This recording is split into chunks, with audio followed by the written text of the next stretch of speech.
What happens when a 17-year-old girl who commanded fleets across 3 star systems, who made alien warlords kneel before her strategic brilliance, who saved humanity from extinction itself, has to face her greatest challenge yet? High school. Sarah Chen didn't just survive the Void War. She ended it. She turned the tide when humanity was losing. She made the impossible happen when everyone said it couldn't be done. She became a legend before she could legally drive. But legends don't take chemistry tests. They don't worry about prom dates or college applications.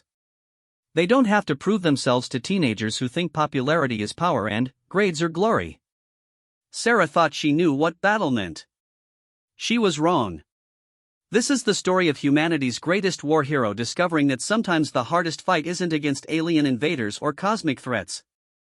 Sometimes it's against the cruel social hierarchies of teenage life, the whispered rumors in hallways, and the challenge of being extraordinary in a world that demands you be ordinary.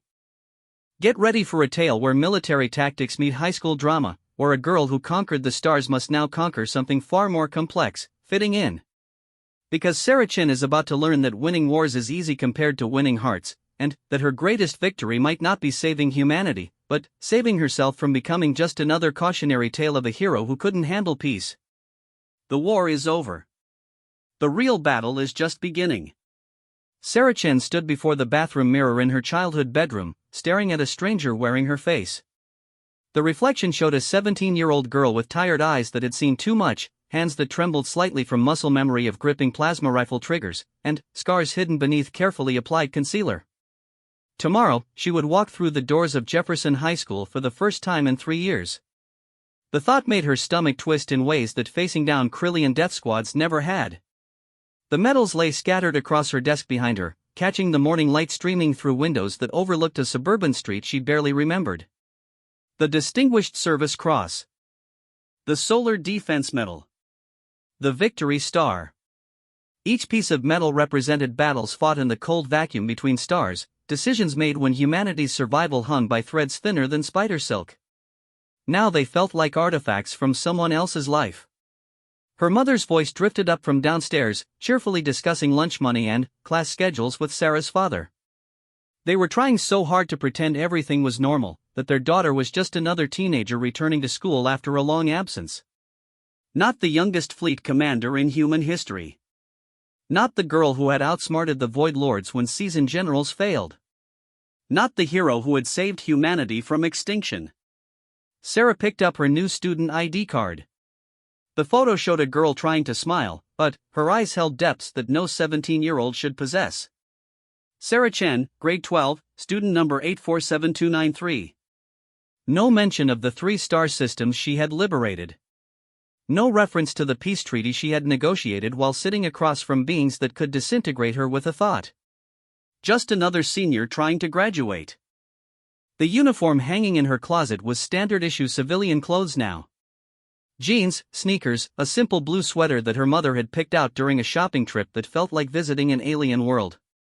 Sarah had stood in department stores, surrounded by teenagers arguing about brand names and style choices, while she tried to remember what it felt like to care about something so ordinary.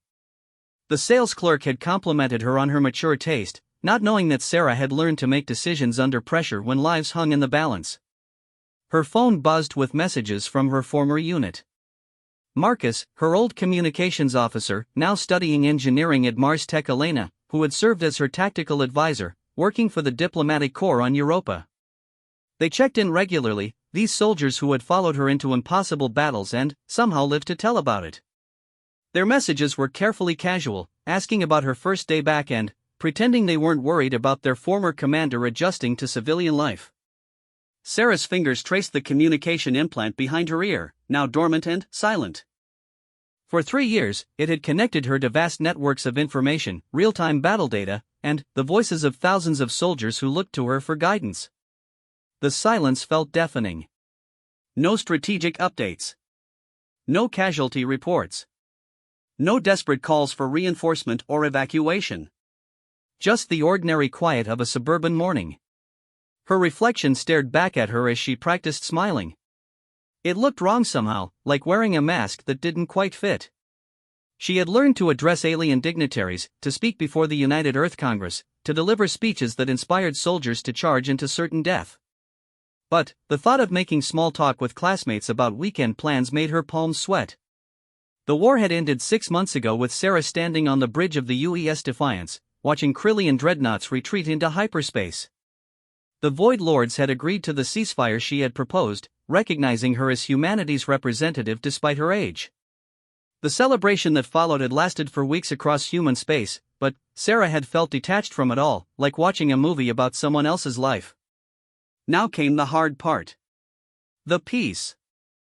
The return to ordinary existence. The pretense that she was just like everyone else. Sarah walked to her desk and opened the acceptance letter from the Galactic Naval Academy. Full scholarship, immediate officer rank, her own command within 2 years. The path back to the stars, to purpose, to a world where her skills mattered. All she had to do was sign the papers and submit them before graduation. Her parents didn't know about the letter. They had sacrificed everything for her education, and now they just wanted their daughter to have a normal life. But normal felt like a foreign concept. How do you explain to someone who has never left Earth that you dream in three-dimensional battle formations? That you wake up calculating jump coordinates and supply lines? That the sound of the school bell makes you reach for weapons that aren't there anymore? Her bedroom door opened, and her mother peeked in with the same worried expression she had worn for months. "Breakfast is ready, sweetheart. Are you nervous about today?" A little, Sarah lied, because the truth was too complicated. She wasn't nervous about high school. She was terrified of discovering that she no longer fit into the world she had fought to save. "It'll be fine," her mother said, stepping into the room and smoothing Sarah's hair with gentle fingers. "You've always been so smart and capable. The other kids are lucky to have you in their classes." If only she knew, Sarah thought. Her mother saw report cards and achievement awards. She didn't see the strategic mind that had orchestrated the liberation of 3 worlds, or the cold calculations that had sacrificed entire squadrons to save billions of lives. She saw her baby girl coming home from a government program that she wasn't allowed to discuss in detail.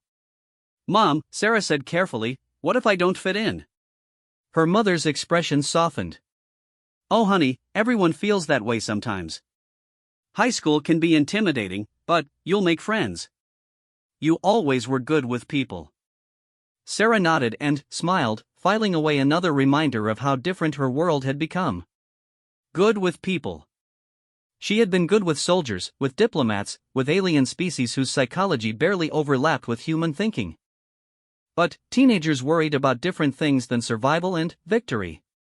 Downstairs, breakfast waited on plates decorated with cheerful flowers. Her father read the news on his tablet, occasionally making small comments about local politics and weather patterns. He had aged during her absence, gray threading through his hair and new lines around his eyes. They both had. The worry of having a child in a classified military program had taken its toll, even though they couldn't know the full scope of what she had faced. "The guidance counselor wants to meet with us this afternoon," her father said, looking up from his reading. "To discuss your academic path and college preparations. I think she's excited to work with someone who has your test scores." Sarah's scores were perfect, of course. Not because she was naturally brilliant, though her intelligence was well above average, but because she had studied under the greatest minds in human space. Military academies didn't produce merely competent officers. They forged leaders who could absorb and process information at superhuman rates.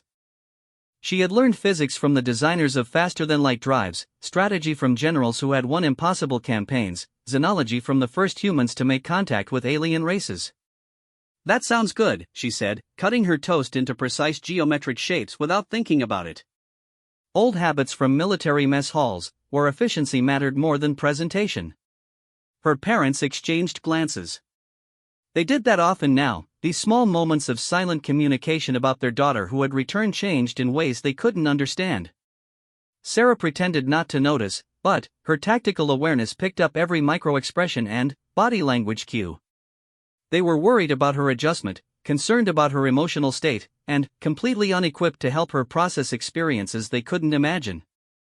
The clock on the kitchen wall ticked toward 7:30. Time to leave for school. Sarah shouldered her backpack, a simple civilian model that felt impossibly light compared to the combat gear she was accustomed to carrying. No weapons, no emergency medical supplies, no communication equipment. Just textbooks and notebooks and the ordinary supplies of a student.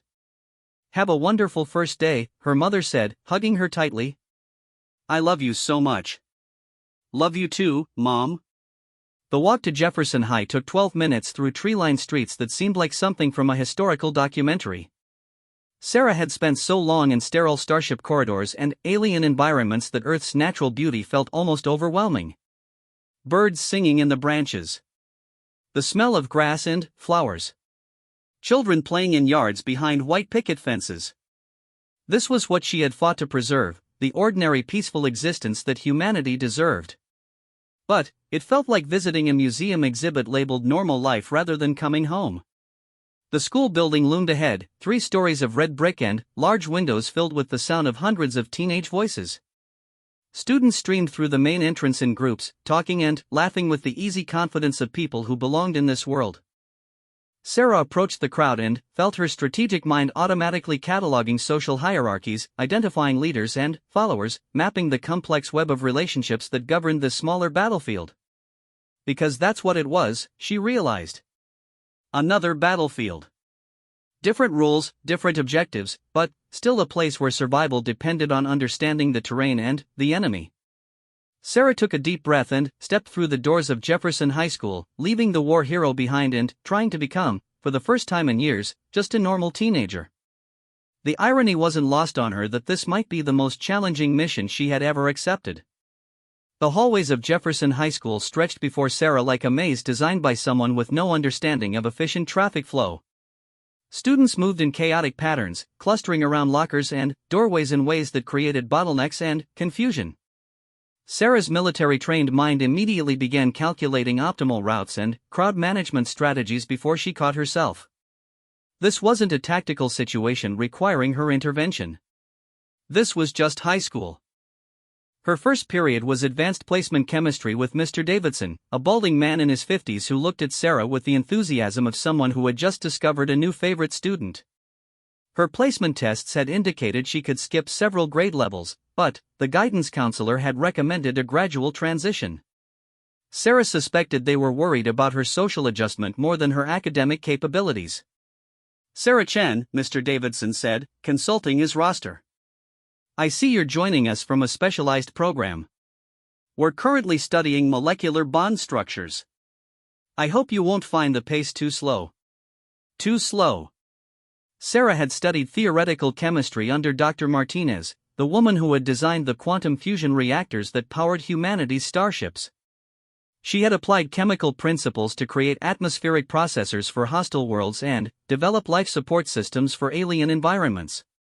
But she nodded politely and took the empty seat in the third row. The girl next to her wore perfectly applied makeup and a smile that seemed genuine but calculated. "I'm Jessica," she whispered as Mr. Davidson began writing formulas on the whiteboard.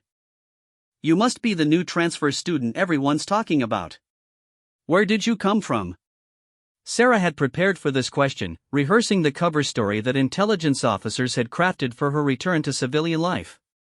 "I was in a government program for gifted students. Sort of like an advanced academy. I've been away for 3 years." "Wow, that sounds intense," Jessica said, her eyes bright with curiosity. "What was it like? Did you have to wear uniforms and everything?" "Something like that." Sarah focused on her notebook, copying the molecular structures that Mr. Davidson was explaining with the patience of someone addressing 5-year-olds. She had memorized these formulas years ago, had applied them in real-world situations where mistakes meant death. But she dutifully took notes and pretended to learn. During the lesson, other students occasionally glanced her way. Sarah could feel their assessment, the way they catalogued her appearance and mannerisms, trying to place her in their social ecosystem. She had experienced similar scrutiny from alien diplomats and enemy commanders, but this felt different somehow. More personal and less predictable. When class ended, Jessica lingered as other students filed out. "A bunch of us usually sit together at lunch," she said. "You should join us. I can introduce you to everyone." Sarah thanked her and agreed, though the prospect made her stomach tighten. Group dynamics in military settings followed clear hierarchies and established protocols. Teenage social structures seemed far more complex and arbitrary. Her second period was American history with Mrs. Patterson, a woman who spoke about past events with the passion of someone who had never witnessed history being made in real time. Sarah listened to explanations of World War II strategies and found herself mentally comparing them to the void battles she had planned and executed. The parallels were fascinating, but she couldn't exactly raise her hand to contribute her first-hand knowledge of three-dimensional warfare. Sarah, Mrs. Patterson said during a discussion of diplomatic negotiations, since you mentioned having studied government programs, do you have any thoughts on how historical peace treaties compare to modern diplomatic efforts? Every eye in the classroom turned to Sarah. She could feel the weight of their attention, the curiosity and mild skepticism of teenagers evaluating a newcomer. Her mind immediately went to the ceasefire negotiations with the Void Lords, sitting across from beings who communicated through controlled electromagnetic pulses and considered human emotions to be tactical weaknesses. She thought about the delicate balance of offering concessions without appearing weak, of finding common ground with species whose psychology barely overlapped with human thinking. I think, Sarah said carefully, that successful diplomacy always requires understanding what the other party truly wants, not just what they claim to want. And, sometimes the most important negotiations happen away from the formal meetings, in smaller conversations where people can speak more honestly. Mrs. Patterson nodded approvingly. Excellent insight. You can see how personal relationships often influence larger political decisions.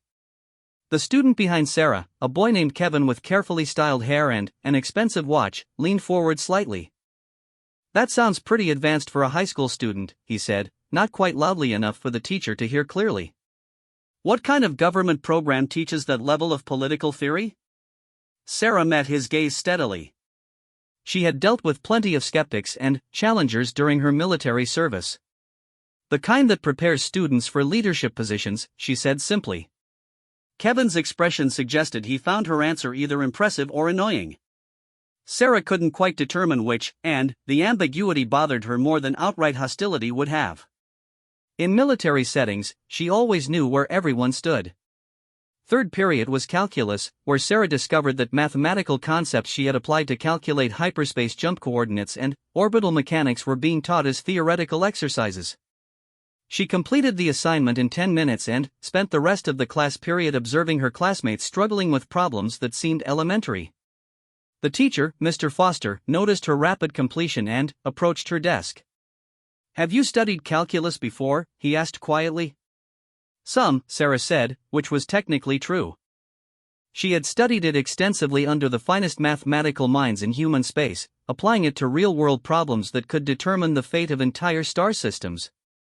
But, explaining that would raise questions she couldn't answer.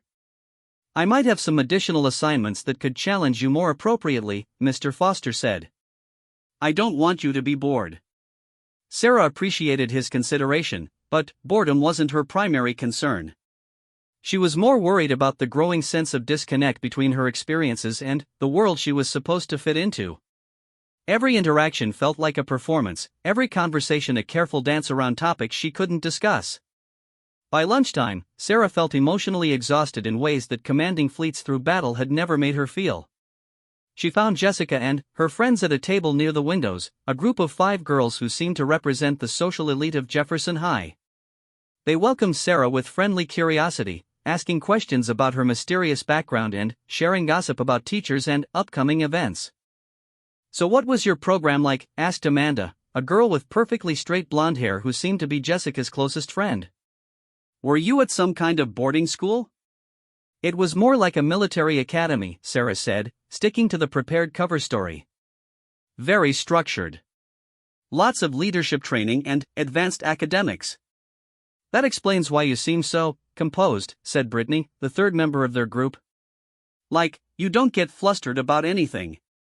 It's kind of intimidating, actually. Sarah blinked in surprise. Intimidating? She had been trying so hard to appear normal and approachable. I don't mean to be intimidating, she said. Oh, it's not bad. Jessica said quickly. It's just that you have this way of looking at people like you're analyzing them or something. Like you're always thinking about strategy. Because I am, Sarah thought. Because 3 years of command had trained her to constantly assess situations and people, looking for threats and opportunities and the complex webs of cause and effect that determine outcomes. Because she couldn't turn off the part of her mind that treated every social interaction as a puzzle to be solved. I guess I'm just used to thinking things through carefully, Sarah said. The conversation moved on to safer topics like weekend plans and upcoming tests, but Sarah noticed how the other girls occasionally glanced at her with expressions of friendly bewilderment. She was trying to fit in, but something about her presence seemed to create ripples in their normal social dynamic. After lunch, she had AP Literature with Ms. Rodriguez, where they were studying war poetry. The irony was almost painful. Students read verses about battle and sacrifice with the detached interest of people examining historical artifacts, while Sarah sat quietly, remembering the faces of soldiers who had died under her command. When they discussed themes of heroism and loss, she found herself thinking about Marcus calling in artillery strikes on his own position to buy time for civilian evacuations, or Elena staying behind on a doomed station to manually activate the self-destruct sequence. Sarah, Ms. Rodriguez said during their analysis of a poem about World War I, "You've been very quiet. What do you think about the poet's perspective on the cost of victory?" Sarah looked down at the page, seeing words that described experiences she knew all too well. "I think," she said slowly, "that victory always costs more than people expect.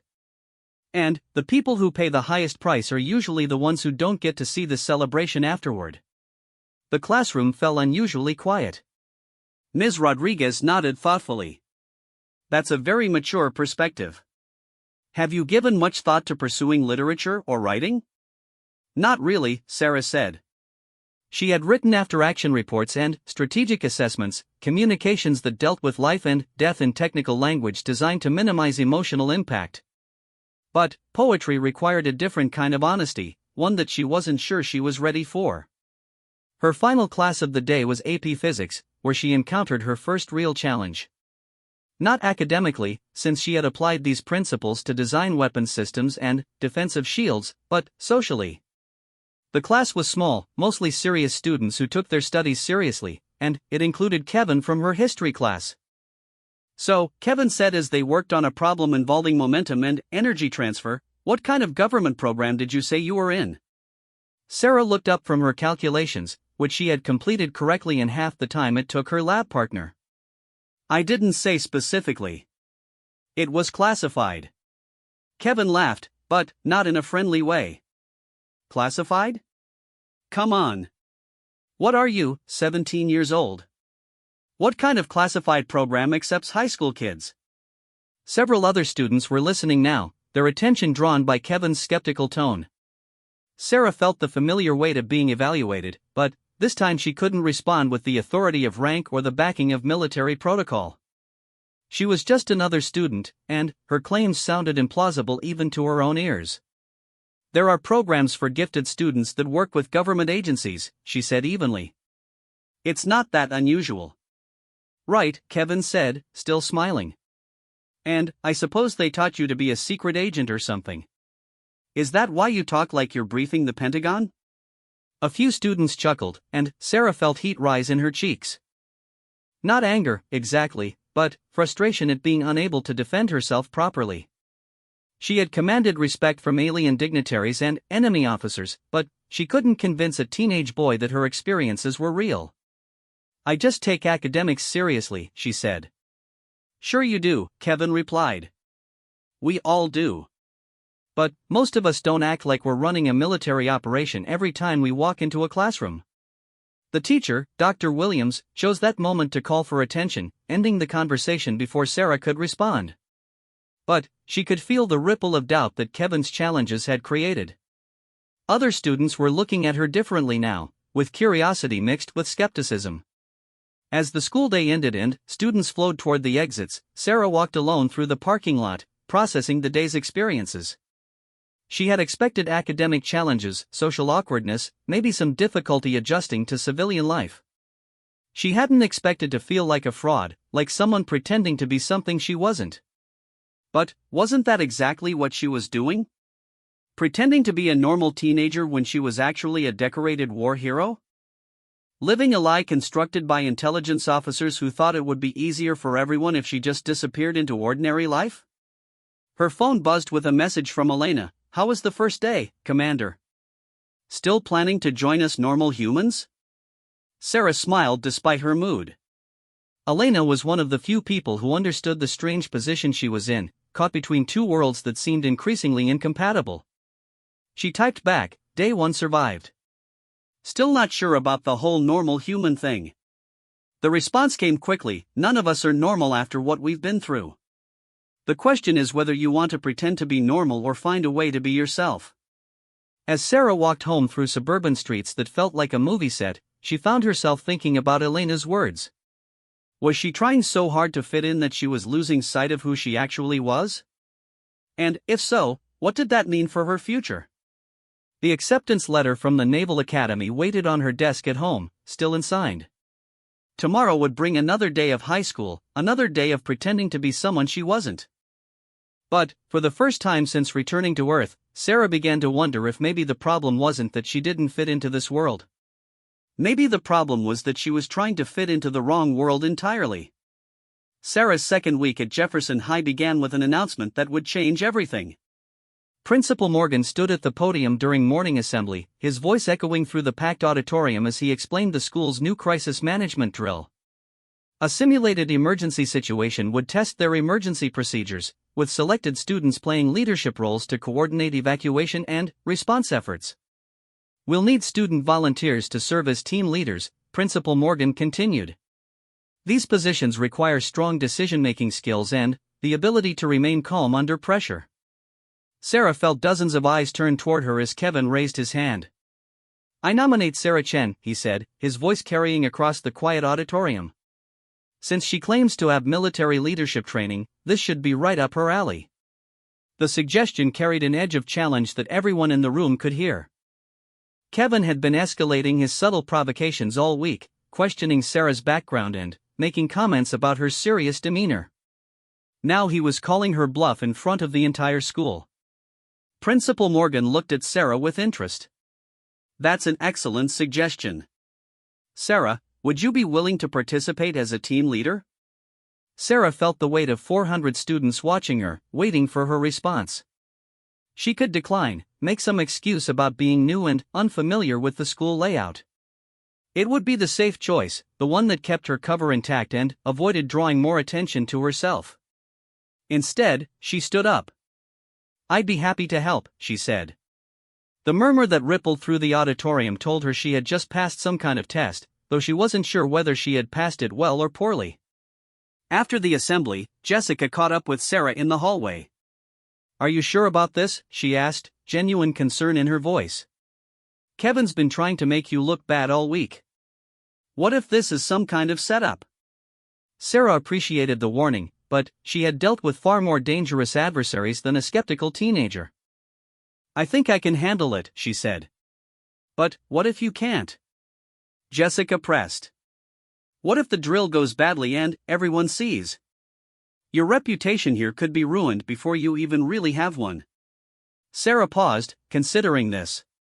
In military terms, Jessica was right to worry about the strategic implications of public failure. But she had learned long ago that sometimes the only way through a challenge was straight ahead. "Then, I'll deal with the consequences," Sarah said. "But I'm not going to back down from something I know I can do well just because someone wants me to fail."